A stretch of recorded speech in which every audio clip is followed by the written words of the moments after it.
Good morning, or depending when you're watching this, good afternoon, good evening, or good night. My name is Ross, and as always told, I had a voice radio. So today, we're going to be looking at what very well might be the best deck in the format very soon. It's Zoroark and Lycanroc. I say very soon because technically Zoroark is in Shining Legends, which isn't actually released until the 20th of October, even though several of the products have been started to be sold officially.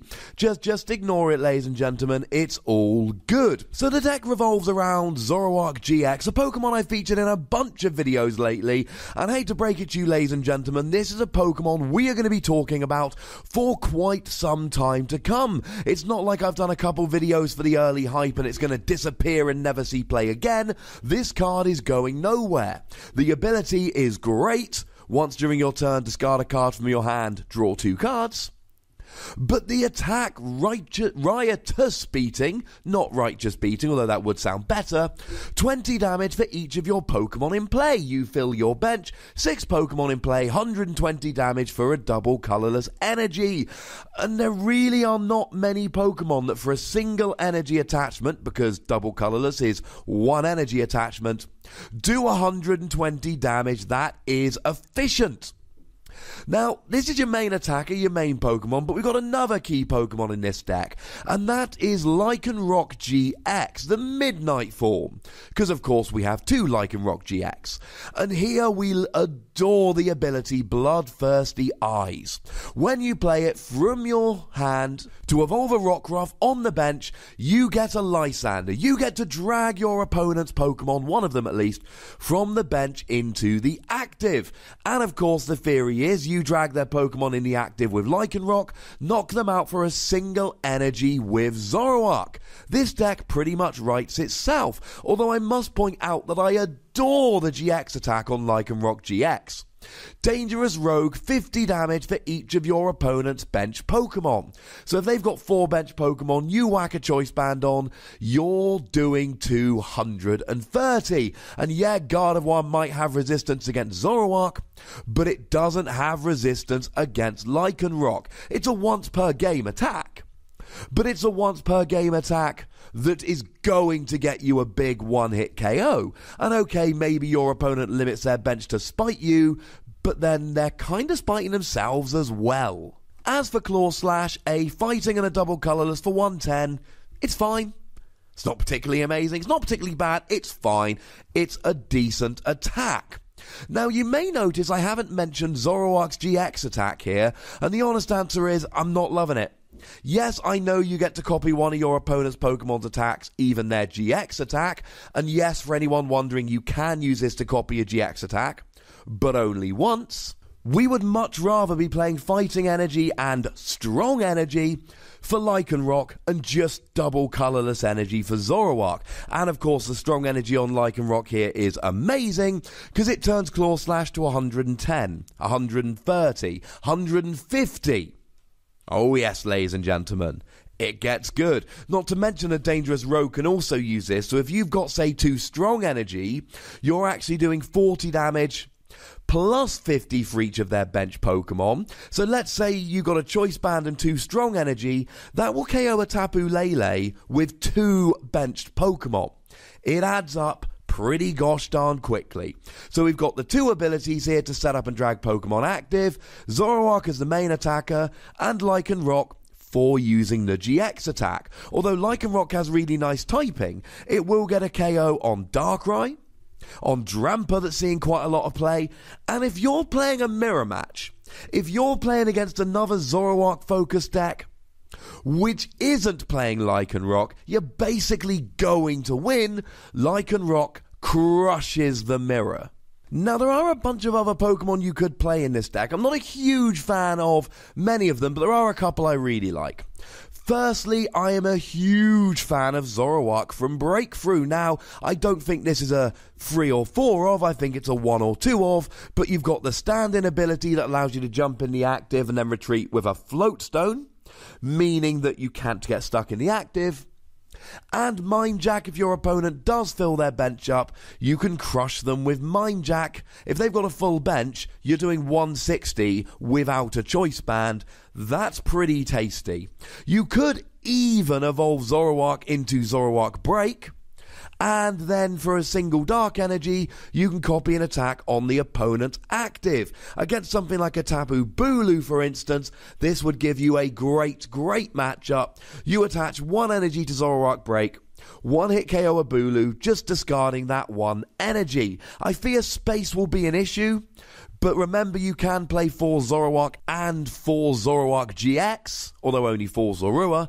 But you're going to be playing Zorua anyway. Maybe 1 or 2 of these with 1 or 2 of the break could be a good tech. If you're expecting a lot of Tapu Bulu, for instance, it would be a great call. The other one I really like here is a Alolan Muck. Now, you are super reliant on abilities, but you're reliant on the ability of your Stage 1 Zoroark, your Stage 1 Lycanroc. Alolan Muck, unlike Garbodor, doesn't need a tool or anything. As soon as it's out, it's working. That means no Volcanion, so they're going to really struggle to get a KO on you. Ho-Oh with Choice Band will do it, but that's still a little bit awkward.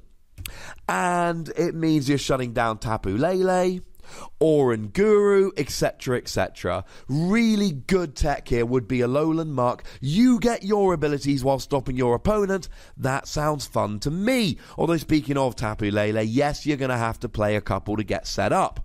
Although play Alolan Muck to turn off your opponents and then rely on Zoroark GX sounds like fun to me. Now, there are a couple of other Lycanroc you could choose to play here.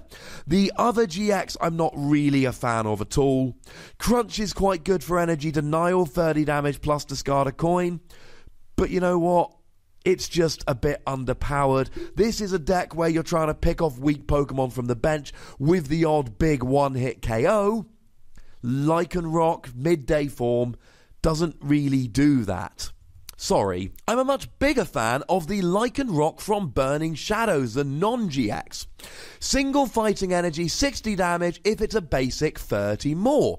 So strong energy there means you're doing 80 damage for 1 energy on a non-GX. If you had a choice band on there, you're actually doing 110, which is enough to just flat out KO something like a Darkrai, Drampa, etc. Now, whether you need this, I'm not 100% sure, but it's 1 energy on this, whereas if you were using the GX to take a KO with weakness, it would be 1 energy plus a double colorless. So again, maybe you put 1 or 2 of these into your deck for those particular matchups. It could be fun.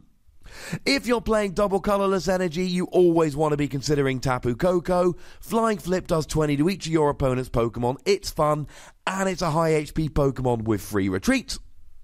Drampa is a decent colorless Pokemon. If you've got any damaged bench Pokemon, you're doing 150 for free energy, 180 with a choice band. My one real word of caution here with Drampa is that a lot of people are going to be gunning for fighting weakness because of Zoroark. They're going to be playing stuff like Gallade in Gardevoir decks, like Marshadow, for instance. So, if you're playing Zoroark, people are already going to be gunning for your fighting weakness. Playing a backup attacker that also has that same fighting weakness, arguably not the best idea. And maybe you even play Sudowoodo here. Sudowoodo limits your opponent to 4 bench slots. This could be kind of fun in the mirror, because then they can only have 4 bench and be limited to 100 damage.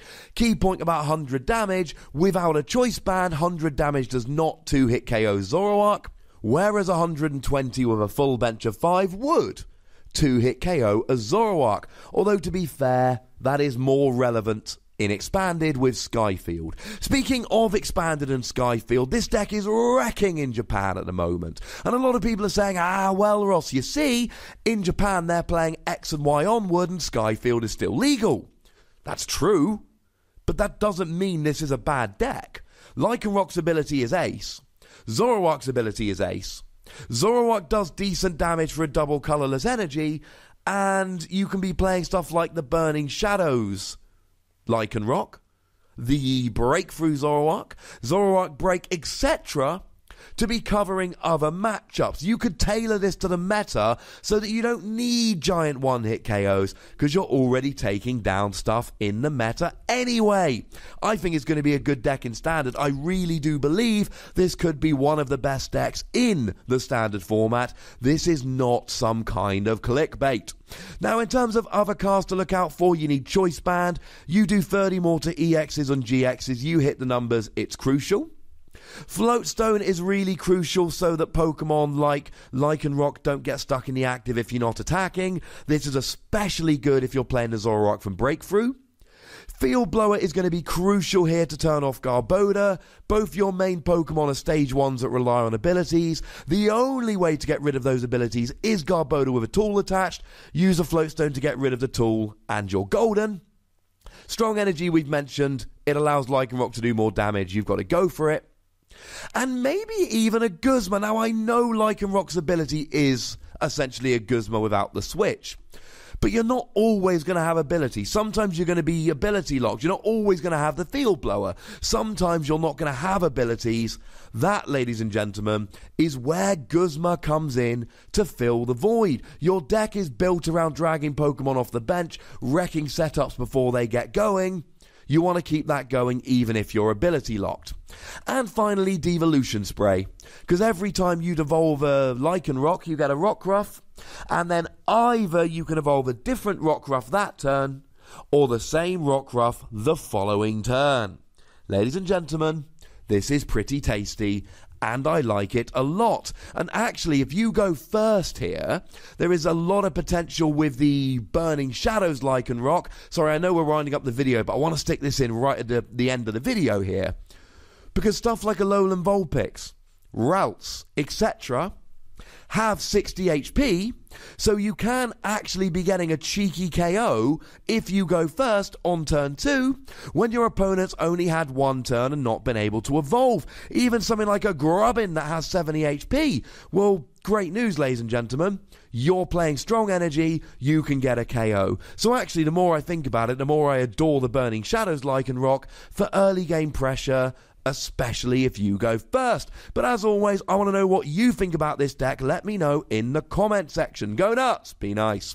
Make sure you like this video, subscribe to this channel, follow me on Twitter at TheWassy, and Twitch at twitch.tv/PTCGRadio. That's where the live action happens. If you want to support the channel, get a bonus podcast and all that good stuff, then go and check out patreon.com/PTCGRadio. But by far the most important thing, as always, is to look after yourselves until next time. Thank you very much for watching. My name's Ross, and you've been watching PTCG Radio.